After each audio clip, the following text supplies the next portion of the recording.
What is up, Earth's mightiest subscribers? It's Ernie, Blerd without fear. Welcome back to the channel. Okay, so today we're going to be talking about X-Men Fantastic Four #2 by Chip Zdarsky and Terry Dodson. And in this video, we are going to figure out exactly what it is Dr. Doom has planned for Franklin Richards, and just how far the Fantastic Four are willing to go to get their son, Franklin, and their daughter, Valeria, back. More importantly, we're also going to find out how far the X-Men are willing to go to keep Franklin on their side. We're going to talk about all that and more right now. But first, let's hit that intro. Word to wise, grass only greener when it's fertilized. Gave them truth in these songs, they prefer to lies. Destiny beautiful, adrift in her purple eyes. You can't see me, you Stevie, wondering how I reach more evolutions than Evie and make it look easy. Before we get started, if you want to see more awesome comic book videos like this one, it only takes 2 clicks to become one of Earth's mightiest subscribers. Click. With this comic, one of the things that I think is going to stick out to a lot of people. Now, with this comic, one of the things I really love about it is the fact that, it got a lot of people heated when I called Reed Richards a boy, which I still stand by. I'm sorry, it's just what he is. But that said, I also like the fact this comic is kind of a bit of a commentary on the current state of X-Men fans. I actually talk about this in my video for X-Men #7 a little bit, but I'll talk about it here a little bit as well, but just the fact that I kind of feel like the Fantastic Four and the X-Men represent 2 sides of the coin right now that is the X-Men fandom in the wake of all that happened with House of X and Powers of 10. With the Fantastic Four kind of being the naysayers of, the X-Men right now, the ones like, oh, they're villains now. Oh, they're villains. They're terrible people now. Oh my God, I can't get behind them. They're worse than the bad guys and the humans they fought, which I find really funny considering that at no point in time have the mutants tried to stunt, human birth rates. They haven't sent giant robots after humans to kill them. They've literally just been doing exactly what I actually am going to give Reed credit for saying. They're not acting like heroes anymore. And that is actually accurate because now they are a nation. And that is a mission statement that even Charles has kind of brought up in House of X and Powers of 10 and even in more recent issues of Dawn of X. They are not heroes anymore. They are a nation. They are a people. They are a country. They are a society. And at that point, they're not heroes. Because when they were heroes, all they got was being persecuted. And even now as a nation, they're being even more persecuted. But at least now, as a nation, they have the strength to fight back. But that said, the Fantastic Four, I feel like are going way off half-cocked and all that other stuff. And I do appreciate that Ben Grimm is still holding Reed accountable for what he has done. However, Sue and Johnny are way too gung-ho running into this. They know for a fact. They know because they've spoken with Cyclops. Cyclops has specifically told them they don't have Franklin, but they're gonna pull up on Krakoa anyway because they want that beef. And of course, Cyclops expects this. Of course, we know the Marauder has disappeared off into the wilds because Dr. Doom has taken it over, but the X-Men don't know that yet. They haven't found this out. All they know is the Marauder's last coordinates before it disappeared, which was off the coast of Japan. And Charles is able to locate the last known location of the mutants that the Marauder was actually going after, because they've also disappeared as well. No one knows where any of this is, and the Fantastic Four, I feel like they walked into a situation where, in the first issue, it was the X-Men who kind of pulled up on the Fantastic Four, like talking all wild and spicy. This is something even Cyclops acknowledges that, that situation did not go the way it should have gone. But I also find it really entertaining the fact that now the Fantastic Four, because everybody, everybody in the comments for the last video were like, oh, I can't believe the X-Men thought it was smart to pull up on when the Fantastic Four had home field advantage. Well, now the Fantastic Four are pulling up on the X-Men in Krakoa using Sue's powers to block them out so Krakoa doesn't notice them. They're gonna pull up on the X-Men, a whole ass country, which Reed even has documentation stating that there are an estimated 200,000 mutants on Krakoa, which essentially makes it the most powerful country, the most powerful nation in existence. And that says a lot considering that there's only an estimated 10,000 mutants who aren't on Krakoa and only one Omega level mutant who isn't there, and that's his son. Bear in mind, that is exactly the case. Franklin is not there. And the Fantastic Four, they run up and get done up. Sue gets laid out almost immediately. And the rest of the X-Men, they immediately come in and start putting hands on the Fantastic Four. And though the fight is kind of to a standstill because, you gotta keep the X-Men booked strong, you gotta keep the Fantastic Four booked strong. It's one of those situations where if you're a wrestling fan, you kind of understand that when you have two major superstars, one of them is gonna have to do the job, but you still gotta make it look like they didn't lose 100% clean.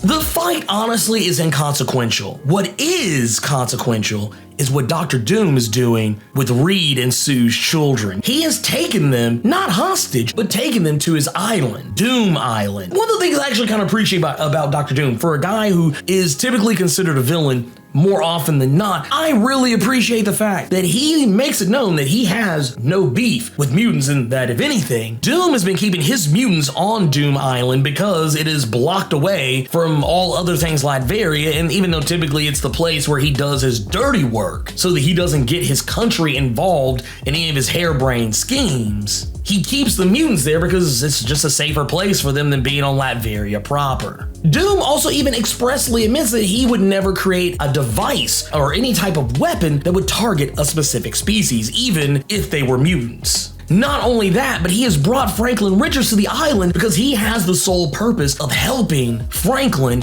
regain his ever-fading powers. Because despite how he feels about Reed or Sue or the rest of the Fantastic Four, at the end of the day, the one thing he can't stand is a person who is not living up to their full potential, and he wants Franklin to become the most powerful version of himself. You see, Doom is up to speed on everything that is going on with Franklin. He knows that Reed put the tracking devices on him in Valeria. He knows that Reed tried to mask his mutant X gene. And honestly, I'm kind of glad that Valeria is around, even though she is not wanted on Krakoa and has been explicitly listed as unwelcome even by Cyclops. I appreciate the fact that she is actually very open about how she feels about Reed. She is willing to say the things Franklin is not willing to say out loud, even in the face of Doom. Now, if anyone was capable of saving Franklin Richards from losing his powers, it technically would be Dr. Doom, because we gotta remember back before in Fantastic Four vs. X-Men, he did save Kitty Pryde from fading away into nothingness because her powers were going haywire. He even admits he knows more about her powers than even she does. And he thinks he has a way to help Franklin and potentially make him the greatest asset to Krakoa,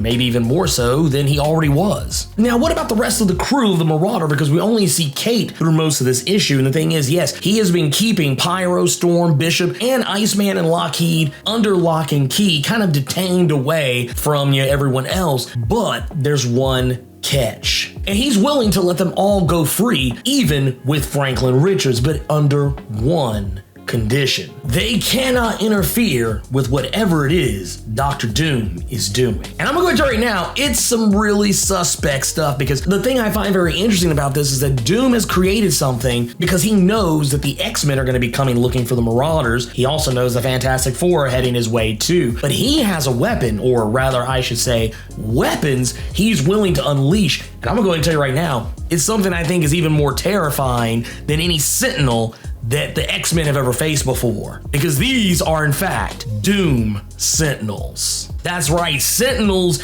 in the guise of Dr. Doom, so that can only mean one thing. They are probably more than outfitted to take on any mutant, and they're probably even more outfitted to take on the Fantastic Four. And I think this right here is actually going to be what is going to bring the Fantastic Four and the X-Men together, at least in some shape, form, or capacity, to where maybe they'll start to actually try to work together. Because it's one of those situations where I feel like the X-Men couldn't ignore the fact that Doom has made Sentinels, not only Sentinels, but Sentinels in his guise. Doom is in and of himself a dangerous person. His Doom bots, also dangerous. Giant Doom bots with the abilities likely of Sentinels, probably worse. Not to mention knowing how Xavier is worried about the creation of Nimrod, I'm pretty sure that this kind of ranks right up there with it. But that said, getting Franklin is the key, so who knows? Maybe Charles will side with Doom. I don't know. We don't really know which way this is going to go. I'm just assuming this is going to end the way all superhero crossovers do, with the good guys not being friendly at first and then eventually